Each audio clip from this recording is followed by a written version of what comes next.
Everyone, before we get started, I'm going to ask you to please turn off your video because that really impacts the bandwidth for the program.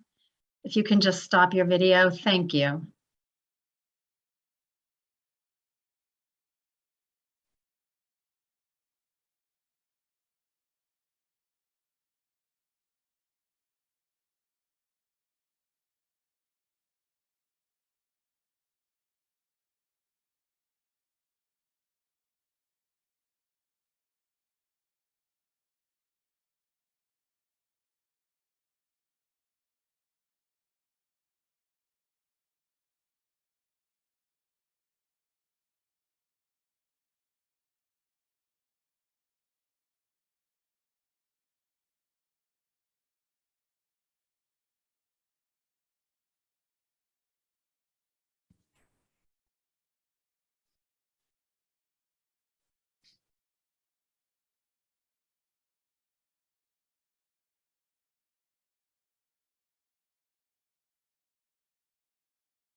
Good evening, everybody. I have about 6:58. We have about 2 more minutes before we start the program.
Okay, everyone. According to my watch, it is 7 o'clock. So I want to say good evening. My name is Donna Bohannon. I am the chair of the Black History Committee, Friends of the Thomas Balch Library, located in Leesburg, Virginia, which is in Loudoun County. On behalf of the committee, I'd like to welcome you to this program and thank you for being here. We understand that this talk is on a difficult subject, but it is a subject that is important for our understanding of American history. Black History Committee member Lori Kimball will be tonight's moderator and will provide some more information about how the program will flow. And at this time, I'd like to turn it over to our co-sponsor for tonight's program, Ms. Karen Hughes White, Director of the Afro-American Historical Association of Fauquier County. Karen, over to you. Good evening. On behalf of the Afro-American Association of Fauquier, I welcome each of you this evening. As we attempt to learn more about the domestic trade and its impact, I'm not going to prolong this. I am going to say it is my pleasure to turn this over to our moderator, Lori Kimball.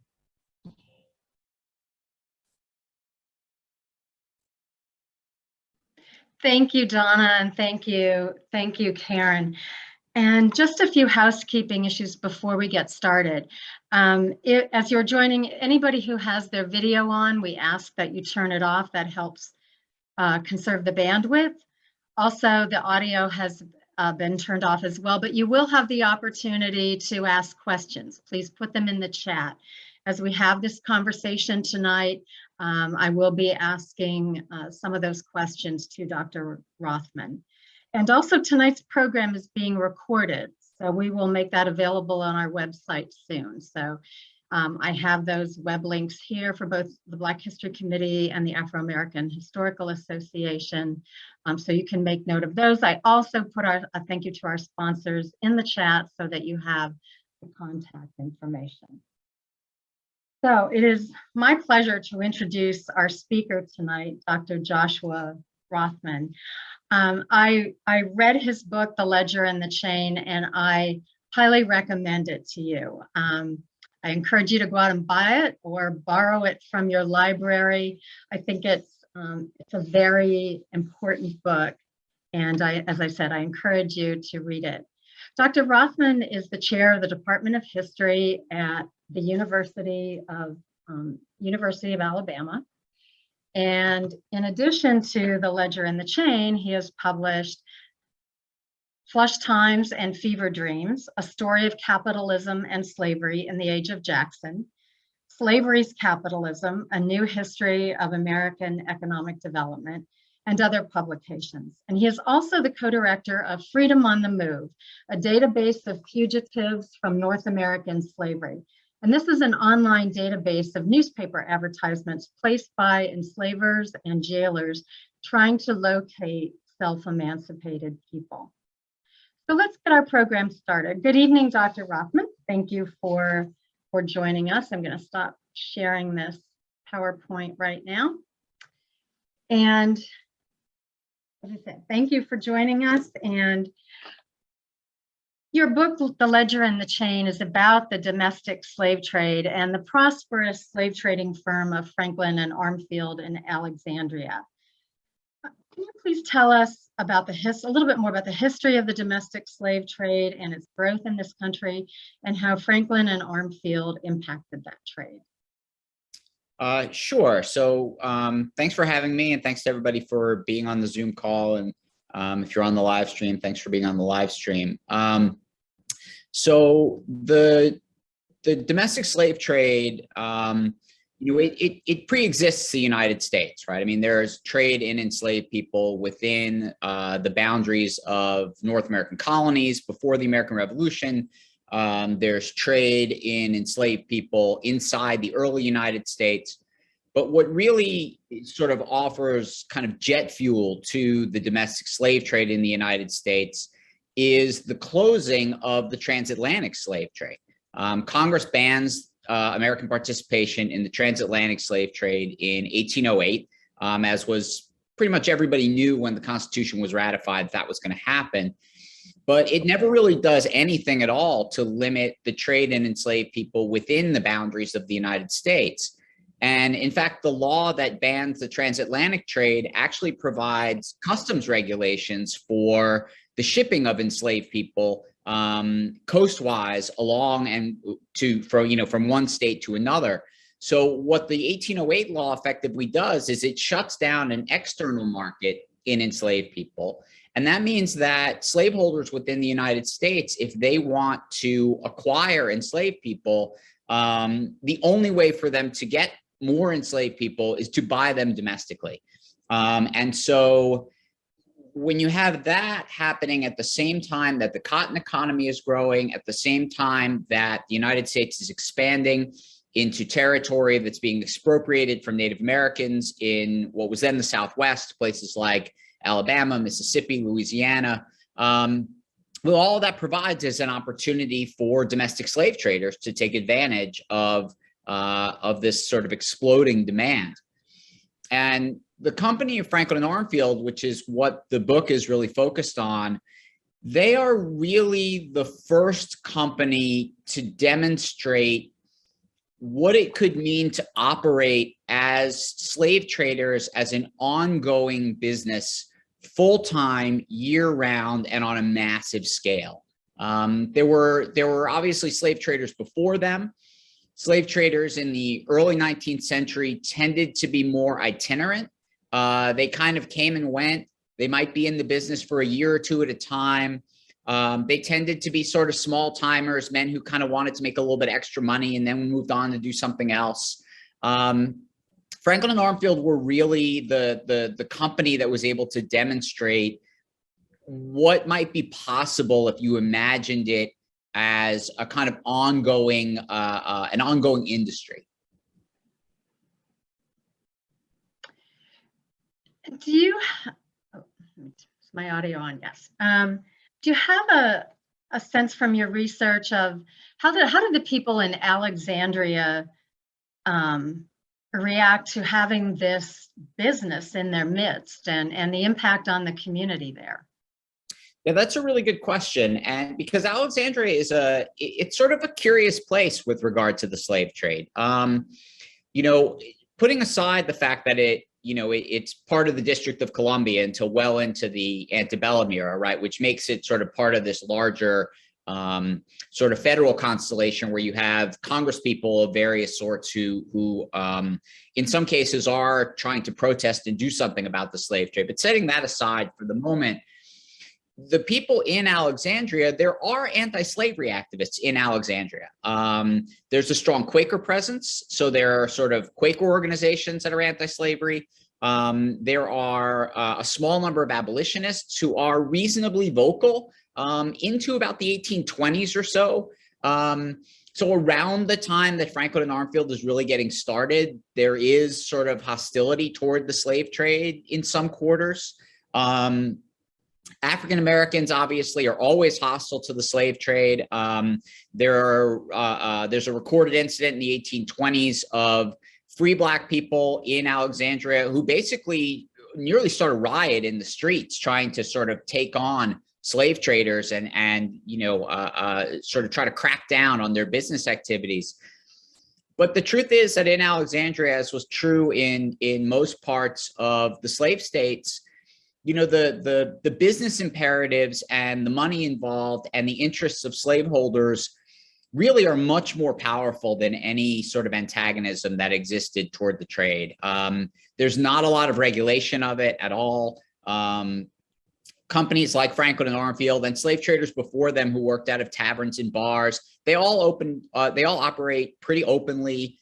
They all advertise regularly in the newspaper. So, you know, the newspaper is making money from advertising. So, you know, the slave market in Alexandria is pretty lively. And really what Franklin and Armfield are able to do, they in particular, they act as almost a kind of gravitational force. You know, before they get into business, the primary sort of export city for enslaved people in the Upper South is Baltimore. But when Franklin and Armfield set up shop in Alexandria in 1828, by the time you get to the 1830s and into the 1840s, Alexandria becomes that spot. Now it gets bypassed by Richmond by the 1850s, but there's a moment there for a solid decade or two where Alexandria really is the center of the export market of the domestic slave trade in the United States. And that's due to Franklin and Armfield. It's due primarily to Franklin and Armfield because they're so big. There are other slave traders that then gravitate to that market. And so it's kind of, and the same thing happened in the lower South. You know, wherever Franklin and Armfield went, other slave traders tended to follow. So cities like, you know, New Orleans is kind of an unusual market just because it's so large. But a city like Natchez, for example, Franklin and Armfield are the dominant player in Natchez. And so, you know, when they set up their operations at what was called the Forks of the Road, all the other slave traders gravitate out to the Forks of the Road because that's where the business got done. What was the time period when Franklin and Armfield started to, I think they rented ships for a while, but then they actually had their own fleet of ships for actually transporting by water. That's right. Yeah. So was that in? I'm sorry, go ahead. Was that in that I don't remember the year from your book, but was that in that, you know, that growth period in Alexandria and something that contributed to Alexandria's? Yeah, absolutely. So Franklin and Armfield the company is founded in 1828. And it's extant and operating actively in the slave trade through the end of 1836, essentially. It's a little bit less than a decade. It's a relatively short period of time, but it's very, very intense. And one of the things that makes Franklin and Armfield so powerful and so successful is that they operate mostly by ship. You know, we have in our minds that the domestic slave trade is working mostly over land, right? We have all these images of enslaved people in coffles, right? Lined up in chains and being marched over land. And the truth is that the bulk of the domestic slave trade is conducted that way, but purely in terms of numbers. Probably, you know, the majority of people who are trafficked in the trade are marched over land. Not always 1,100 miles over land. It could be very short distances. Maybe they never even leave the state, right? They go from one part of Virginia to another. But what makes Franklin and Armfield so powerful is that they operate almost entirely by shipping people coastwise. So they'll load up a ship in Alexandria, send it down the coast around Florida, up into the port of New Orleans, sometimes send people up the Mississippi from there to Natchez. And you're right that they start off sort of renting space on ships. Then they rent entire ships. And then starting in 1831, they buy their own ships. So they have one in 1831, they buy another one in 1833, and another one in 1835. And what that enables them to do is not only move large numbers of people at a time, but it also lets them introduce regularity and dependability to a supply chain, right? If you're marching people over land, that's a trip that could take 2 months. It could take 3 months. It could take 4 months. You never knew what was going to happen along the way.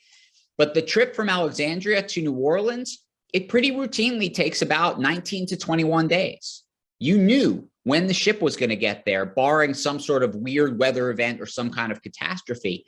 And so what that lets them do is it lets them know when people are going to arrive. And so it creates part of this vicious circle where Franklin is sending money to Virginia, money is getting pumped back into purchasing markets.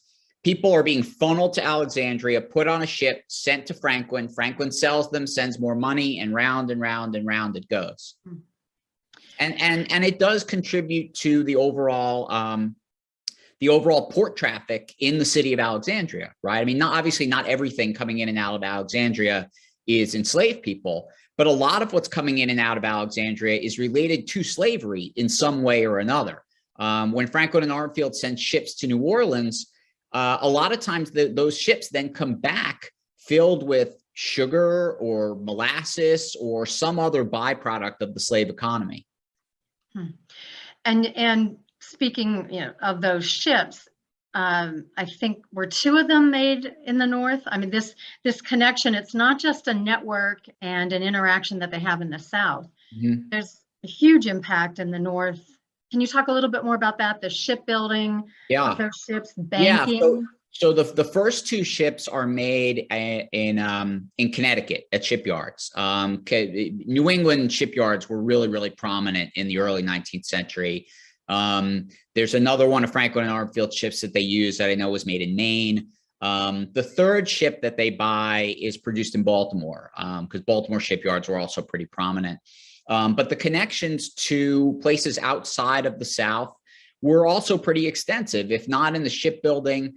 Some of the items that Armfield brings back on the ships, they don't just go to merchants in Alexandria. Sometimes they go farther up the coast and they'll drop off goods in New York or Philadelphia. In the off season, Franklin and Armfield will rent the ships to merchants who are working in New York or Philadelphia just to kind of make regular merchant runs during the summer, because the slave trade really slowed down a lot in the summers. The banking connections that Franklin and Armfield have extend, the linkages between banks in places like New Orleans and cities like New York and Philadelphia are pretty regular. So Franklin would often go up to New York in the summer to make banking arrangements. So the kind of the tentacles of these of the slave trade extend way beyond the slave states themselves. You mentioned previously the newspaper advertisements that they placed in local newspapers or regional newspapers.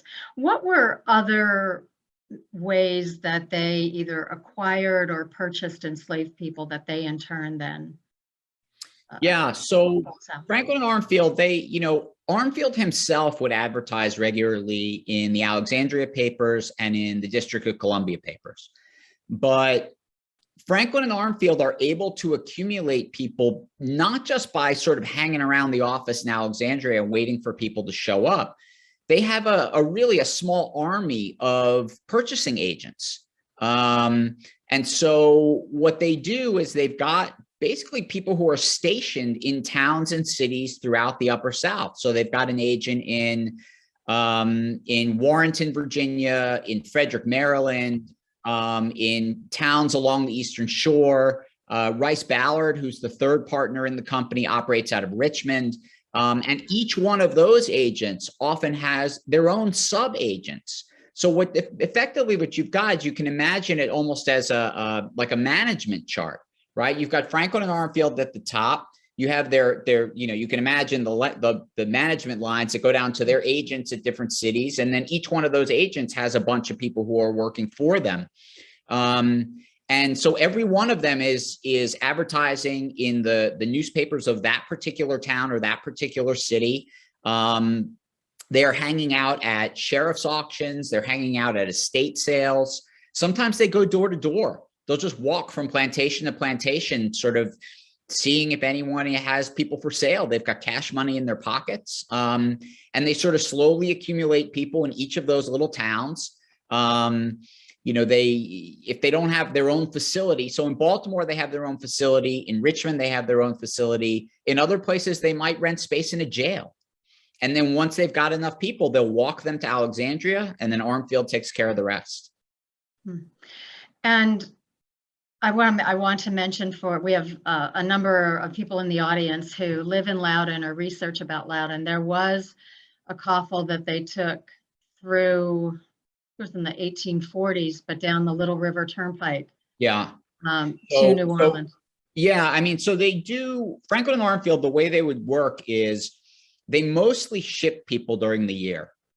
But at the end of every summer, they would walk a coffle of people. And they do that. It's a timing issue, basically. The start of the sales season in the Lower South tended to be sort of late September and early October. And what they would do is they'd have all of these people in their own facility in Alexandria that had accumulated over the summer. And really it was, by the time you got to sort of July or August, you had the facility would be full. But it was too early to put people on a boat, because then they would get to New Orleans and there wouldn't be a sales market yet. So what they would do is then they would take advantage of the time that they had, and they would walk people.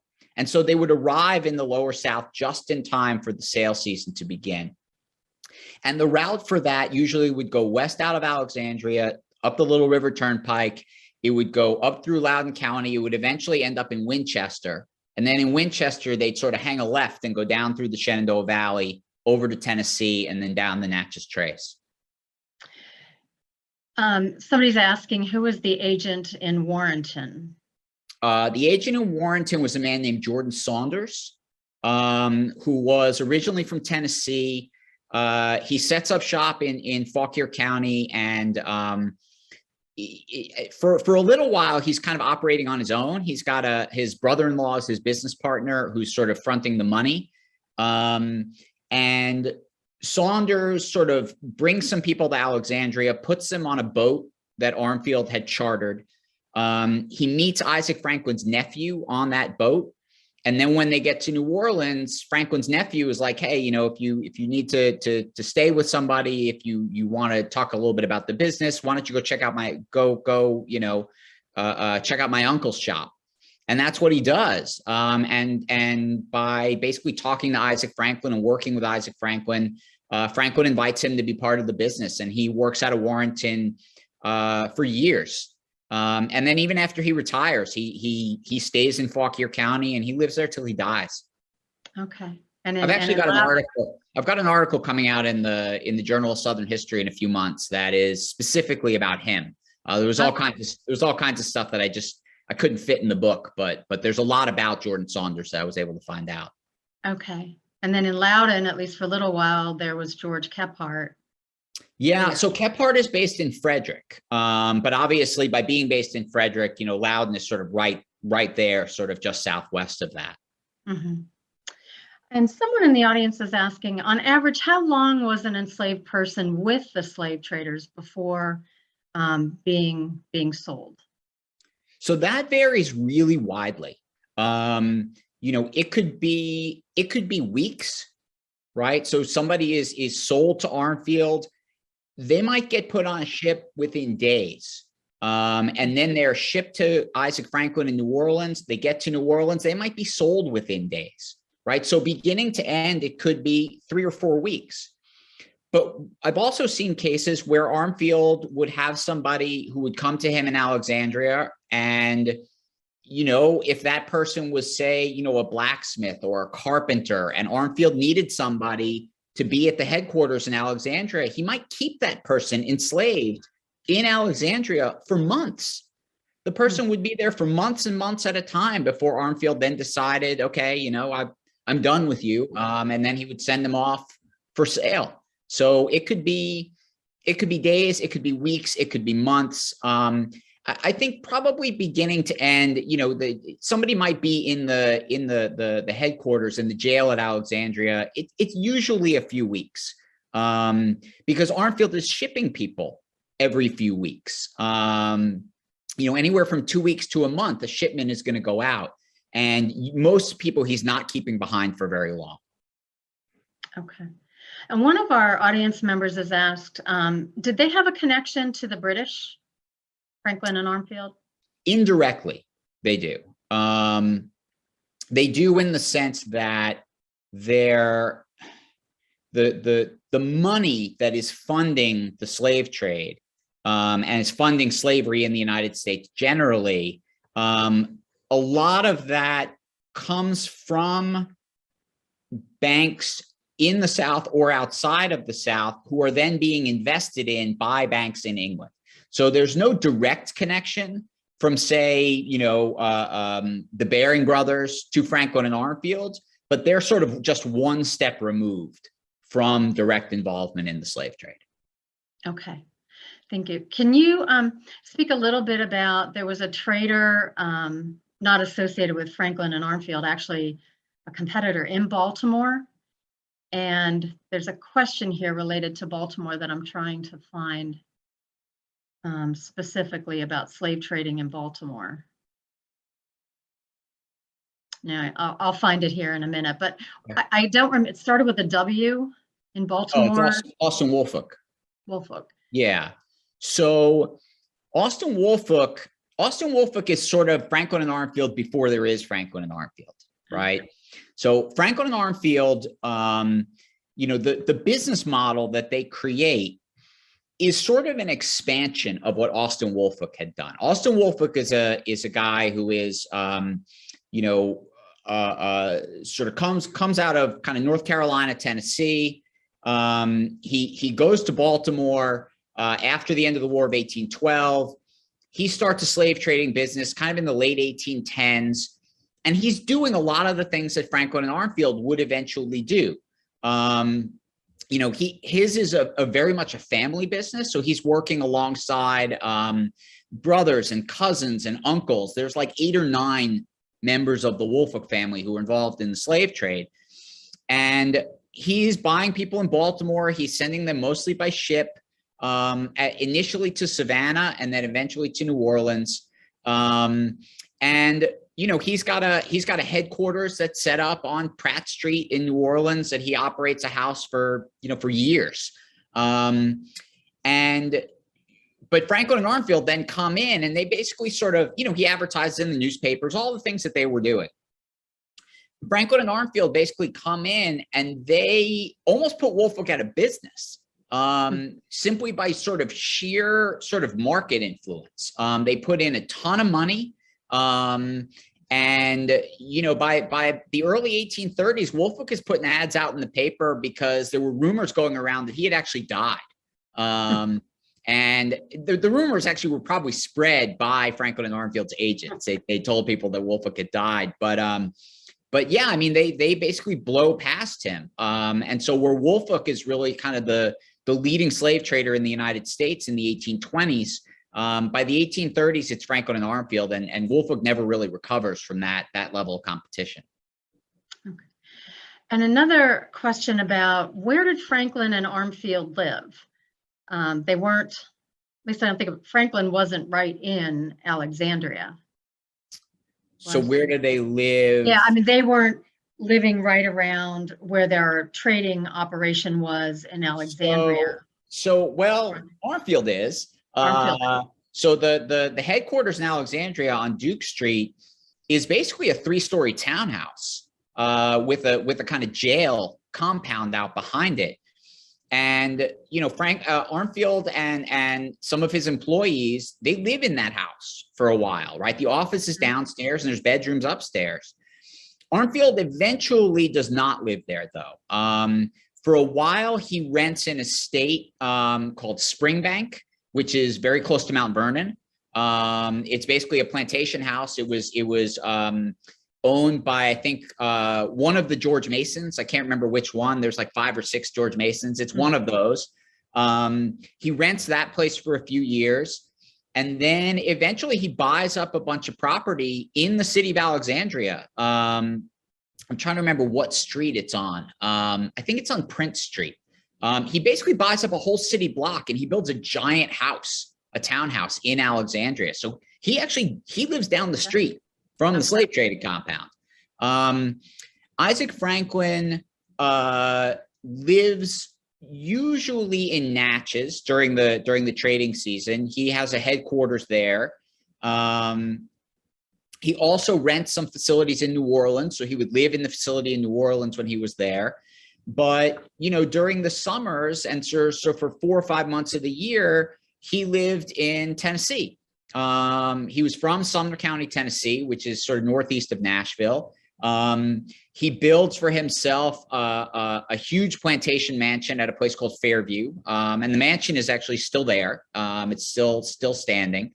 It's one of the fanciest houses in the state of Tennessee, and that's where he lives in the summers. Does that townhouse still stand in Alexandria? Oh yeah. Oh yeah. So the townhouse is 1315 Duke Street. The house doesn't look exactly the way it did during the era of the slave trade. There's sort of they're kind of dormer windows and an extra story sort of put on the top, so it looks slightly different than it did. And for a long time, it was a private residence, and then it was some apartments inside. And then it was sort of the headquarters of the Urban League of Northern Virginia, which ran it for a long time and had a kind of museum down in the basement. they eventually, their finances just didn't enable them to keep it up anymore. And it's been sort of in disrepair and falling apart for a really long time. I mean, it's only standing thanks to the Urban League, frankly, but it got to be too much for them. And fortunately, the city of Alexandria stepped in, and I think with some help from the state of Virginia, and they've now purchased it. They are renovating it. They are completely redoing the exhibits inside. It's supposed to open, I think it may have opened in the fall, actually. And so they are, they're basically turning it into a museum of the slave trades, but it is definitely still there. There's a marker out front, so you can go see it. Mm-hmm. Does Armfield's Townhouse still stand? Is that still in Alexandria? No, that's not still there anymore. I can't remember what's on that. There's like it's Alexandria, right? So there's Alexandria, Old Town Alexandria is like half fancy townhouses and half like Chipotle's. So like, I can't remember what's on the corner there now, but the townhouse is not there anymore. Okay. We have another question. Is there any evidence that people purchased to be resold into the Deep South were hired out in the interim? That's a good question. I did not see any evidence of that. I don't think that Armfield had a business in doing that. And I'm not sure that he really could have. I can imagine him hiring labor out for, short-term things, days or weeks at a time. Mm-hmm. But hiring out in Virginia, though, that usually lasted kind of year to year. And so people would be hired out in January and it would extend for the entire year. Armfield, Franklin and Armfield, they wouldn't have seen the upside in that the money's not there to make it worth it for them to do that. Okay. And I wanted to share a comment from one of our sponsors tonight from the Syfax Pastfinders family. Let me just get his full comment here. This is from Steve Hammond, and he said, "Thank you for joining us this evening, Dr. Rothman. I am a family historian for the Syfax family of Washington and Virginia. My third great grandmother, Nancy Syfax, was born about 1791. Sorry, I'm losing his message, in Alexandria. She had a daughter, Margaret, born about 1818, and Margaret likely was sold as a teenager in Washington, D.C. in the early 1830s. I believe that Margaret was trafficked, having been bought, taken to New Orleans, and sold. And Steve's research suggests that she might have been. Sorry, the mouse is jumping around on the chat. Steve's research suggests that it is likely that Franklin and Armfield or one of their competitors acquired Margaret from her mother Nancy's enslaver and either shipped or forced her to walk in a coffle to New Orleans. Are there any records available documenting who Franklin and Armfield trafficked? Yes. They are not complete records. But yes, there are records. So like I said at the start, right, when the law that bans the transatlantic trade in 1808, it provides regulations for shipping people domestically. And one of the regulations was that you had to create a manifest. And so every ship that sent enslaved people domestically had to have a manifest that listed the names, the sex, the age, and the color, right? The subjective color of the person being trafficked. And so, and a lot of these have survived. They're digitized, they're on Ancestry. Not everyone has survived. They're not all on Ancestry because some, basically all the ones that exist in the National Archives were put on microfilm, and the microfilm was then digitized. But there are manifests sort of scattered in collections all over the United States. So for Franklin and Armfield, I've managed to pull together about 80% of the manifests. And on those manifests, I have the names of the people who they trafficked. Now, what I don't have are the other 20% of shipments. So there's shipments for which there is no real documentation other than that we know a ship went. The people who were marched over land, in the summers. There's partial documentation of that in various records. We do have the names of some of those people, but most of those names are lost. And at the sales end, if somebody was sold in the city of New Orleans, most of the time those sales were notarized. The way Louisiana law operated, slave sales were recorded in the same way that other property sales were recorded.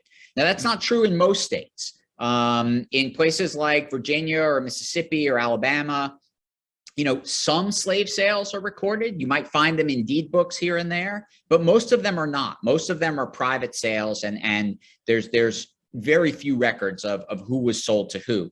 But in New Orleans, I have a database of about 2,500 slave sales that they made in New Orleans. So in a lot of cases, I'm able to trace people from when they were shipped in Alexandria, what ship they were on, when they arrived in New Orleans, and then who Isaac Franklin then sold them to. Now, like I said, it's not, I don't have every record. There's hundreds and hundreds of people for whom I have no documentation at all, but there are thousands of them for whom I do in some form or another have bits and pieces of it. Okay. And since we're talking about that research, can you talk a little bit more about where you did all of your research? I mean, your book is so extensively researched. Some of the repositories where you found records? I found records all over the place. Probably the bulk of the research, the biggest collections are places like the Notarial Archives in New Orleans, the ship manifests that are at the National Archives. But I found things in archives, other archives in the city of New Orleans, archives in 3 or 4 different archives in the city of Natchez, archives in the State Library in Tennessee, in Nashville, some records at the State Library in Jackson in Mississippi. I worked out of the special collections in the Public Library in Alexandria, a lot of stuff at the Library of Virginia. I found, there's a collection of slave trader records at the State Historical Society in New Jersey, basically stuff that was, sort of scooped up by Civil War soldiers when they swept through the slave trader compounds and then got brought back with somebody and ended up in a repository in New Jersey. So yeah, I mean, I was all over the place for this book. And that's because slave traders were all over the place, right? They left their, Franklin and Armfield may have gone usually from point A to point B, but there's bits and pieces of them all over the place. Mm-hmm. And leaving records.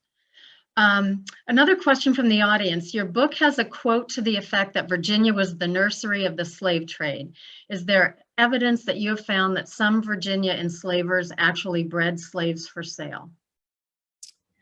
So I get that question does come up a lot. And the answer is that, reproduction by enslaved people was obviously in the interest of slaveholders, right? They certainly encouraged people to reproduce. They sometimes coerced reproduction by enslaved women. And so, sort of unwanted involvement in the family lives of enslaved people and things like sexual assault and rape, these things were regular parts of what made slavery work. But usually that question is asking about, you hear these stories sometimes about sort of slave breeding, right? And sort of places where it was a business to breed enslaved people for sale. There's not a lot of evidence for that. There's anecdotal evidence of it. And I would never say it never happened. I think it probably did happen. You do see stories of enslaved people, kind of slave narratives and WPA narratives from like the 20s and from the 1930s rather, where people were talking about, they knew that this was going on, or there was a guy that they knew who did that, things like that. I think it's very unusual. And the thing about it is that, I mean, look, there's no way to talk about it without seeming really, really sort of crass and gross. But the finances of it, and the only reason to do it would be for financial interests. The finances of it, they don't really make a lot of sense. You would have to, enslaved people were worth the most to slave traders when they were teenagers and in their early 20s. That's sort of when people were the strongest. That was when enslaved women were at their prime in terms of reproduction, which obviously is, that's sort of an overriding interest for slaveholders everywhere. But if you were going to breed people the way you would farm animals, because that's what the question is, right? You would have to basically pay to raise people from infancy until they were 12, 13, 14 years old. Now, again, I would never say that never happened, right? I'm sure it did happen. But the idea that it was a widespread practice, it doesn't sort of pass the smell test, and and there's just not a huge amount of evidence for it. But again, I think that to me, that's less important. Those stories are very sensationalistic, but I think what they speak to and why people do understandably think that happened a lot is because the larger interest in forced reproduction, that is very real. And that is a sort of constant in the lives of enslaved people, whether that sort of broader kind of project of breeding was a real thing or not. Okay, thank you. Do you have a sense of, and maybe there are some records of how many enslaved people died on those journeys to the Deep South, either on the ships or over land? So on the ships, people did die. It's relatively rare unless something unusual happened, right? If there's an outbreak of disease, for example, which does happen sometimes. But unless that happened, people dying is relatively unusual. And it has nothing to do with the fact that, people are being, it has nothing to do with the fact that with whether slave traders care about the conditions on the ships, right? It's simply a fact that people are only on the ship for 2 to 3 weeks, right? The Middle Passage, from Africa, that's a minimum of a couple of months. And so that's a whole different kind of journey. And the mortality rate is much, much higher on the Middle Passage than it is on domestic ships. Now, people being marched over land, death when people were marched over land is more common because the journey is so grueling. People are being forced to walk in chains, usually sort of starting when it's still like the middle of the summer.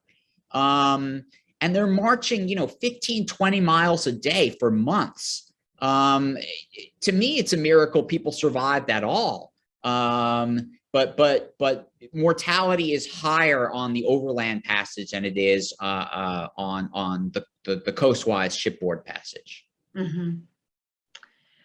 Another question for you. You mentioned the database of records that you have. Are you considering publishing it? Yes, I am. So there's a journal called the Journal. I think it's called the Journal of Slavery and Data Preservation, and they're sort of affiliated with enslaved.org, which is a project based out of Michigan State that is essentially trying to sort of accumulate sort of every record of slavery that they possibly can so that people can kind of make links between different data sets. Now, how successful that project is going to be, I don't know. I think there's all kinds of challenges there that make that really difficult. But one thing that they do in this journal is they basically take data sets from people You know, and then the people who provide them provide some sort of context and explanation of how they put it together, and then it becomes publicly available. I just haven't had the time to go and clean up the data set and go into the spreadsheet and do it. I'm planning to do it this semester. So yes, hopefully one way or another, that data set will become publicly available. I can't tell you exactly when it's going to be. Mm-hmm. Great. That's But good I news. want people to use it. You know, I used it for the book, and you know, there's no reason why I should have to keep that data to myself. I want, if people can use it for their research or to find their ancestors or to make connections that you know, to think questions they've had about slavery or specific people. I want to make that happen if I can. Great. Can you talk a little bit about, in your book, you have some stories that are about specific enslaved people. So I want our audience to know the book isn't just about the numbers and sort of generalities. I mean, there are the numbers and general research, but I mean, you talk about Martha Swart, for example. Can you speak about some of those very specific stories that you talked about in the book? Yeah, so, and I'm glad you pointed that out, right? Because I think that, you know, a lot of the questions people ask and a lot of the conversations that I get into about the book and about the slave trade, you know, they're understandably about sort of how did this work? Who were these people? What kind of money? You know, people often ask, sort of, what was it? You know, how much money did they make, and how many people did they move? And you know, and questions like that are,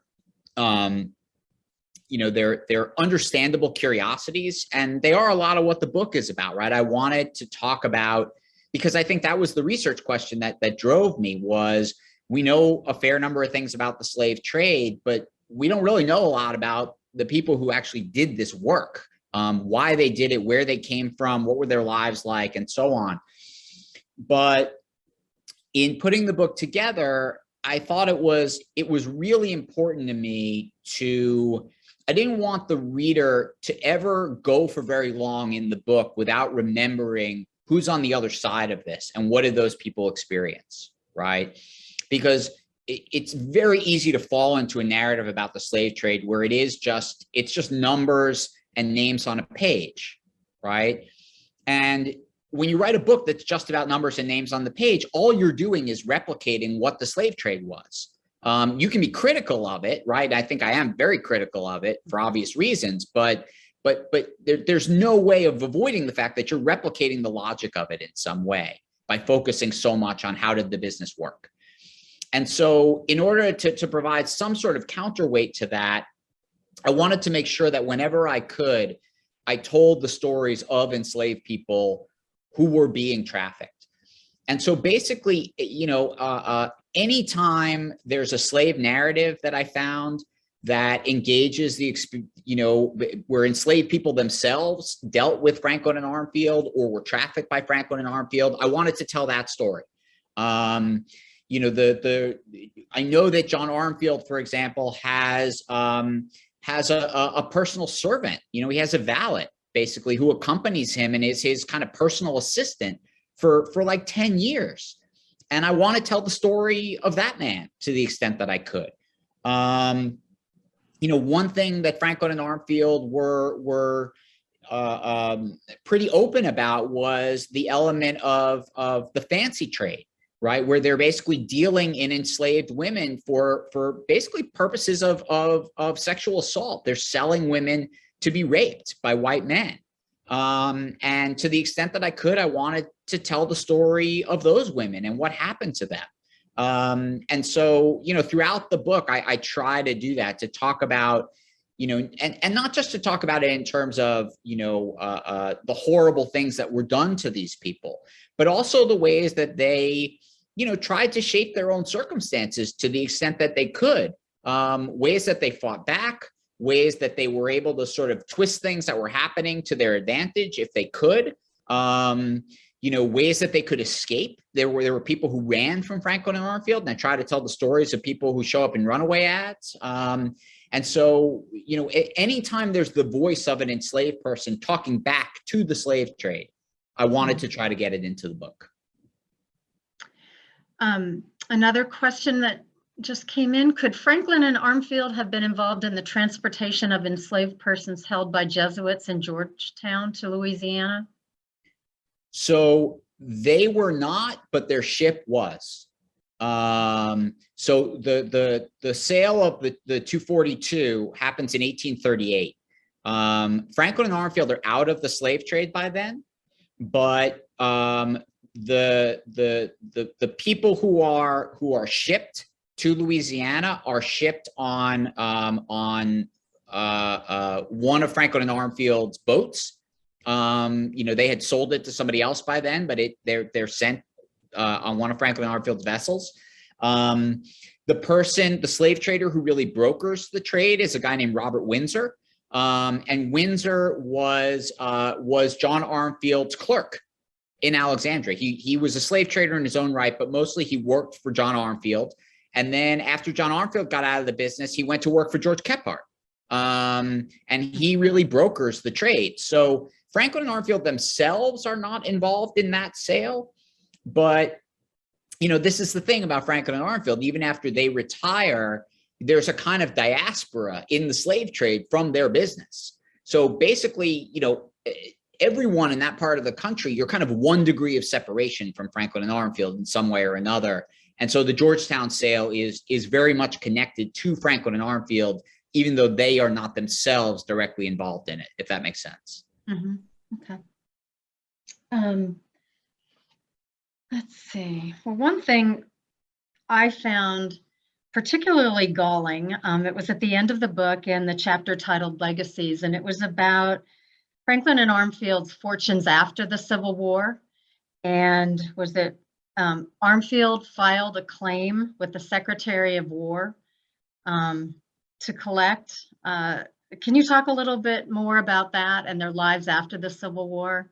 I mean, I just found that particular example of their lives after the war it was just galling to me. Yeah, well, Armfield's the only one who survives till after the Civil War. Franklin dies in the 1840s. Rice Ballard dies in 1860, so he dies a few months before Lincoln's election. But John Armfield lives through the war. He doesn't die till 1871. And that particular incident, and it is really galling. Basically what happens is Armfield is, all three of them when they retire, Franklin Armfield and Rice Ballard, they're extravagantly rich. Worth hundreds of thousands of dollars at the time. It translates today to millions of dollars, tens of millions of dollars, if not hundreds of millions. It depends how you calculate it. And John Armfield is still very, very rich when the war breaks out. By the time the war is over, he is not so rich. He's lost most of his money. And among the money that he had when the war started was about $20,000 that he had stashed in accounts in the Bank of Louisiana. And when the Union Army comes up through New Orleans, they basically confiscate everything, right? They end the slave trade. They confiscate money of Confederates. They take money from the banks. And after the war's over, John Armfield goes to, he starts with I can't remember if he starts with the Secretary of War, if he starts with the Treasury Department, one or the other.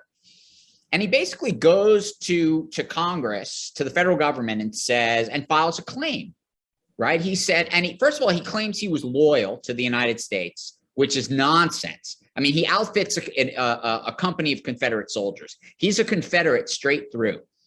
But he says that he was loyal to the United States because once he realizes the war is over, he does take a loyalty oath. He's like, well, I guess the jig is up, so we might as well go back to the other side. And he basically says, look, I had all this money in the Bank of Louisiana and I was loyal and they should give me my money back. And when he files the claim initially, the government basically says, look, we have no mechanism for paying this. We can't get you this money. You're basically, what they're essentially telling him is you filed the paperwork with the wrong office. And soon after that, Armfield dies. But then in the 1880s, the executor of his will, who is his brother-in-law, files a claim again on behalf of Armfield's widow. And this time the federal government paid out. And they basically give her the equivalent of what would be today about $500,000. It's slave trade money, right? It's slave trade money that was stashed in a New Orleans bank. And 20 years after the Civil War, they give it back to the widow of a slave trader. And yes, it is very galling. It's reparations given to a slave trader, basically. Mm-hmm. Mm-hmm. And they had, there's some, you talk in your book about some of their legacies in terms of physical places that they left behind. I don't think that there were any, maybe in Alexandria, but in Tennessee. Yeah, so you're talking about places that they helped pay for, that still survive. Yeah. So, well, the house on Duke Street is still there, right? Right. Isaac Franklin's mansion is still there. And that's a bed and breakfast. That's a bed and breakfast or something, isn't it? Or a wedding venue? That's a private home. And it is part of it is part of a larger sort of golf course mansion community called, and yes, it is called Fairview Plantation. It's still called that, and the house is still there, and it's basically a bunch of fancy houses and a golf course. John Armfield, after he leaves Alexandria, he moves to Tennessee, where he sort of administers Isaac Franklin's estate. He's the executor of his will. And he has a place sort of down the road from Fairview. That place is still there, and it is it's basically a wedding venue. It's one of these sort of plantation houses that host weddings, so that's still there. They also helped endow a bunch of things. So John Armfield helped endow what's now Sewanee, which is the University of the South. Isaac Franklin's widow put in a bunch of money that helped build Sewanee. Isaac Franklin's widow, after she remarried in the 1850s, she used a lot of the money from Franklin's estate, and they built this. She and her second husband built this. It's a pleasure palace. There's no other way to describe it. It's this enormous Italianate mansion. At the time was just outside of Nashville. Now it's in the city of Nashville. And it's a Belmont mansion, and it is currently adjacent to Belmont University. Belmont University was founded inside that mansion. And somebody told me recently that there was, there's a library, I think at the University of North Carolina, that is named after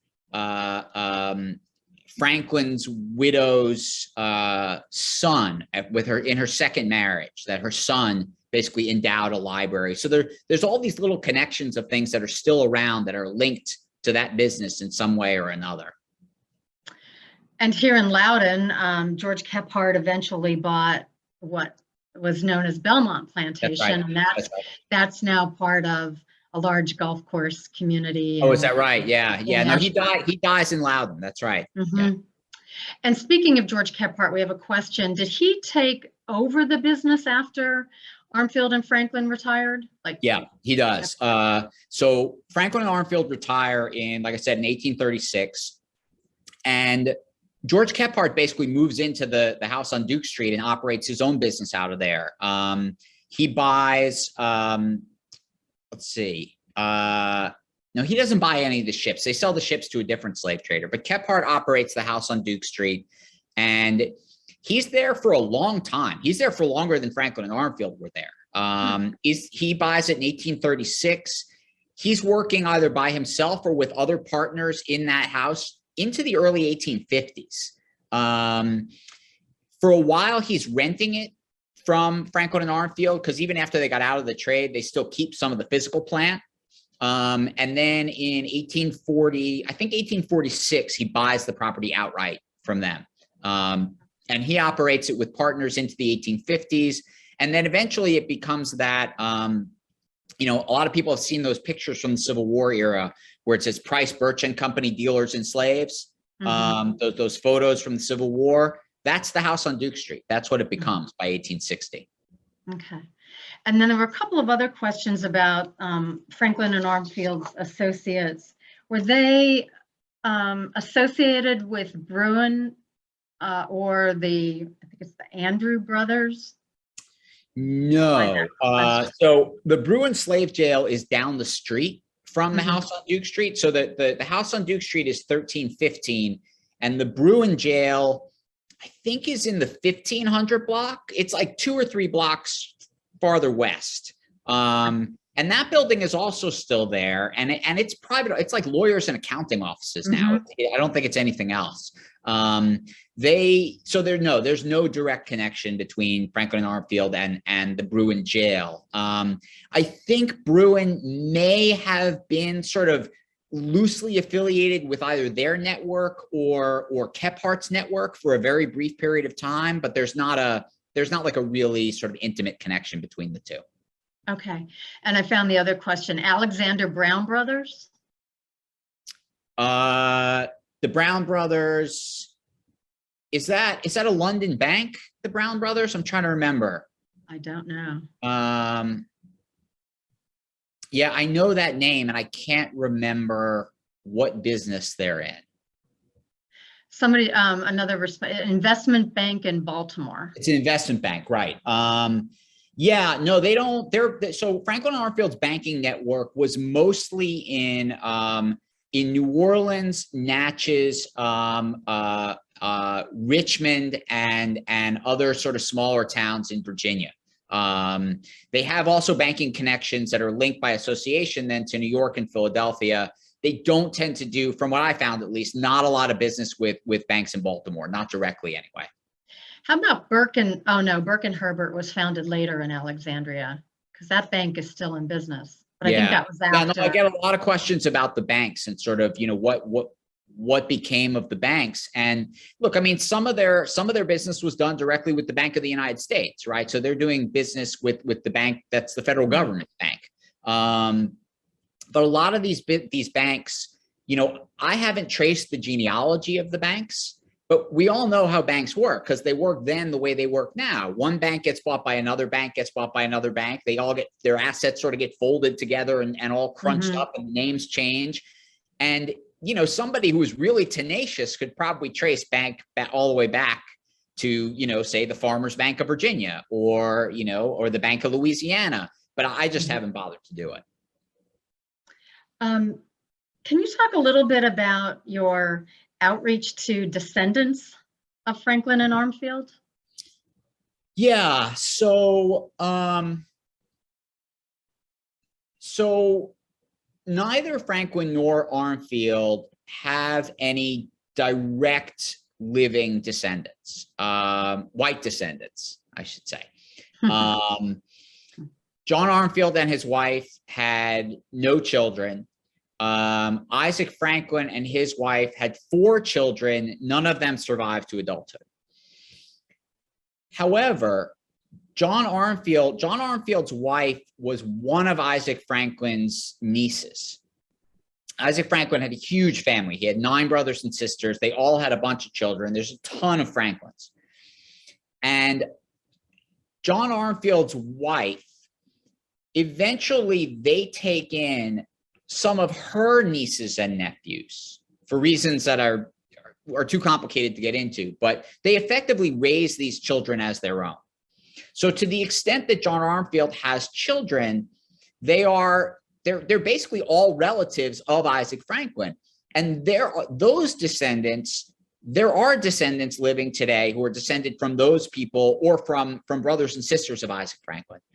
And when I was doing the research for the group, I was one day in the Tennessee State Library, and I was, as you do when you do research, I was Googling around, looking to see sort of what was online about Franklin and Armfield. And I came across a Facebook group for people who were descendants of Isaac Franklin's father, who was he was one of these sort of Tennessee pioneers. He was a long hunter. He was a Revolutionary War veteran, also a major slaveholder. And his descendants have a kind of Facebook group. And so I reached out to someone who's an administrator of the group. I was a little nervous about doing it, but I figured, email, you can't, what do you lose by email? And she was amazing. She reached out to me within a couple of hours, put me in touch with other relatives, and, most of them are, a lot of them didn't know about exactly what their family's history was until they became adults. And now that a lot of them know, my sense from them has always been that they feel a great deal of responsibility. I don't know that they quite know what to do with the fact that they are products of this legacy, but I know that they visited the house on Duke Street.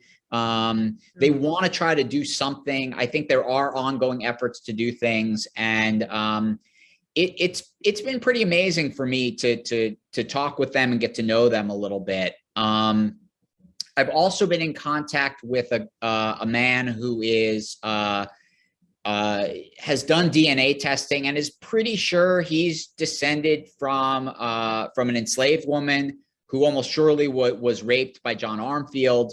And I've talked with him a little bit. I haven't done a lot of work to reach out to descendants of people who were trafficked by Franklin and Armfield. And that's mostly because there are so many of them. Franklin and Armfield trafficked either by themselves or on behalf of other slave traders, almost 10,000 people. And so you follow that down the generations, there's got to be literally several 100,000 people at least who are descended from people who were trafficked by Franklin and Armfield. They're everywhere. And I would be very interested in talking to any of them, but trying to sort of, decide who do I reach out to. It's almost overwhelming. It's undoable for me. It's too much. And a great question from an audience member. And as we're starting, we're reaching that time when we're going to have to wrap up for the evening. Let me find it. Here we go. Since publishing your book, does their occupation of slaves trading still elude you? You mentioned that at the beginning of the book. Can you speak a little bit about that? Yeah, so this was in some ways one of the more frustrating things about doing a book like this, right? Which is that, part of what you do when you do a biography is you want, I think, ideally to try to get inside the head of your subjects a little bit. Try to see things from their perspective, try to figure out what makes them tick. I never wanted to put myself in a place where I felt empathetic to people like Franklin and Armfield. That was, that was a headspace I really didn't want to get into. This book was hard enough to write without having to try to live with that. But I did want to try to figure out kind of what would make people do this, right? We know, hundreds of thousands of people were slaveholders. Every slaveholder at some point or another bought and sold enslaved people. But not everybody decided that they were going to do that every day for years, right? Not everybody decided that the buying and selling of people, that was their business, and they were going to stick with it, and they liked it. I mean, that's the thing about Franklin and Armfield, is like, they liked being slave traders. They thought it was fun. They thought it was exciting. It was really profitable. And ultimately, when it came time for me to write the book,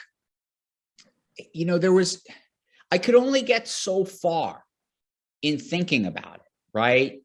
I could only bring myself to get to a point where, like, I understood sort of in the abstract. It's like, okay, you live in a society that says slavery is justified. You live in a society that says white supremacy is sort of obvious, right? Of course, white supremacy. I mean, it's plain as day to people who lived in that society. The slave trade was legal. There's a demand for it. It's a legitimate business. It's recognized by the federal government. Like, you can lay out all the factors that say, okay, I can understand how somebody would be a slave trader. That doesn't get you into the psychology of it, though. And there was a point for me where I hit a wall. And I think, honestly, there was a part of me that I didn't want to go through that wall. I don't want to know what lies on the other side of to a certain extent, kind of being a sociopath, right? You have to be willing to just not care about the suffering of other people. It just doesn't mean anything to you. And I don't know. I didn't want to go to a place where I really felt like I understood what that meant. I'm not sure I ever could, but I think part of me, at least, maybe unconsciously, I don't think I wanted to know. And that there's part of me that feels like there's a bit of a failure on my part in the book in that regard. Like I couldn't, I don't know, there's a little bit of that I think is missing. And I'm okay with that failure. I think, like I said, I'm not sure I wanted to go there, but that was really hard. It's hard to spend years and years and years thinking about these kinds of people and this kind of business. And so, I was glad when I was done writing it. I don't mind talking about it. I'm glad people want to hear about it. And I hope that, I hope that people will learn things from the book, but there comes a point where I just didn't want to be sort of in the archives with it every day. I can imagine. And I can imagine there was probably a time or two or more often where you were doing the research and you're just like, okay, that's it for the day. I just can't. Oh yeah, no, there were things I came across in the archive where I just had to get up and walk away. It was too much. A lot of it you get used to because you're immersed in it, right? And people can get used to a lot of things, and the things. And look, and I had to remind myself, look, the things that I'm looking at compared to what the people who I'm reading about experienced, it's nothing, right? I'm sitting in an archive. These people had to walk 1,200 miles in chains. Like, who do you think you are that you have to, it's too much for you? But psychologically, it was, for a modern person to read that stuff, it's hard. It doesn't compare at all to what enslaved people experience, but it's, it's not even in the same universe, right? But it's, that didn't mean it was easy either. Well, I think, thank you for enduring and moving forward with it. Because the book is, I've said this, I said this at the beginning, it is such an informative book. I admit there were parts that were disturbing where I had to just, especially the story about Martha Stewart, and just close it for the day. But picking it back up again, thank you for writing it, because it is a story that has to be told. Thank you. I appreciate that. And I agree. It's not the kind of book you sit down and read in one sitting. But thank you for the book. So that leads into what is next. You mentioned the article for the journal. I forget the name of the journal again. The one about the Journal of Southern History. Journal of Southern History. Yeah.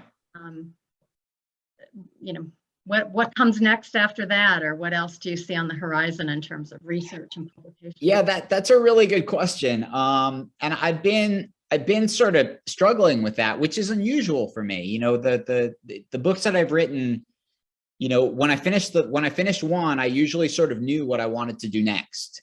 And this one, I think, partially because this one was just such a challenge to write, and partially because I'm also department chair. So like getting another research project started, like writing it as department chair was hard enough, but actually getting one off the ground I'm finding even more difficult. I think what I want to work on, though, first of all, I think doing another book on slavery, I think it's hard for me to kind of get my head around right now. I'm not saying I won't do it, but diving right back into slavery again is, I am a historian of slavery. I've been working on it for 25 years. I've written 3 books about it. But this one was a lot. And so I think I want to move more toward the era of emancipation and into Reconstruction. And what I think I want to write about is sort of the place where Reconstruction and the Gilded Age sort of meet up with each other, right? Because Reconstruction basically leads right into the Gilded Age. You know, I think what I see happening is one sort of helps create the circumstances for the other. And I'm particularly interested, I think, in the Panic of 1873, right? So there's a big economic depression that happens in the 1870s.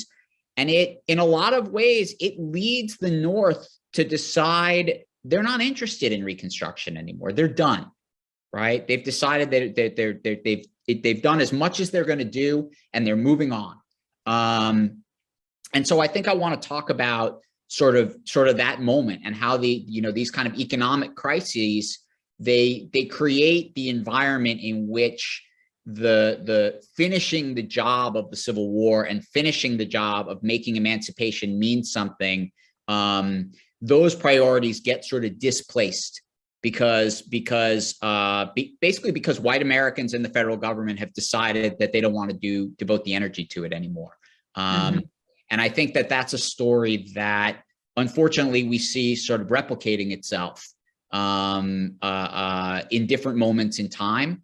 The tricky part for me is figuring out, okay, well, what's the story there, right? I know what the dynamic is, but a book that's broadly about that, I don't think is the kind of thing people are going to pick up. So you've got to find sort of, okay, what's the hook in there? What's the moment? What's the story? What's the event that really illuminates that time? And I don't know what it is yet. Or maybe you'll find it when you start doing some research. I think that's true. Yeah, I think what I need to do is get a bunch of books on the Panic of 1873. and no, it's true, because that's how I found stories for the other books, right? You find them sort of in like little footnotes of something that you read about something else. You're like, I've never heard of that before. What is that all about? So yeah, so I'm hoping that that's what will happen. Well, we wish you luck with that, and we look forward to reading the article about Jordan Saunders when that comes out. Yes, I hope you get a hold of it. I think particularly for people in Fauquier and in Loudoun and kind of counties around there, you'll find it pretty interesting. Yeah, because your book has inspired some research up here into George Kephart and Jordan Saunders and some others up in this Northern Virginia area, and actually the Black History Committee and the Afro-American Historical Association. We're talking about, is there just enough to tell a story, maybe do a program in the early fall about the local people here. We'll see how that can, but your book inspired that. Thank you. Thank you. That reference and digging deeper. So thank you very, very much for tonight's program. This was really, really informative, and thanks for having me. It was these were great questions, and I'm sure there were probably more in the chat that we didn't get to, and I'm sorry about that. Oh my gosh, I can't keep up with the chat. There are a lot of people questions. Are welcome to email me if they want. I'm easy to find. Okay, thank you. Yeah, there were a lot coming in, so but we got to most of them, I think. So again, thank you, and thank you to the sponsors of our program tonight. I did put all of their contact information at the top of the chat for anybody who wants it. You can find the website and email addresses, and thank you for supporting us tonight. And as I mentioned, the program is recorded and it will be posted to our websites sometime soon. So check back to the Black History Committee's website and AAHA's website. So, and thank you to our audience for joining us.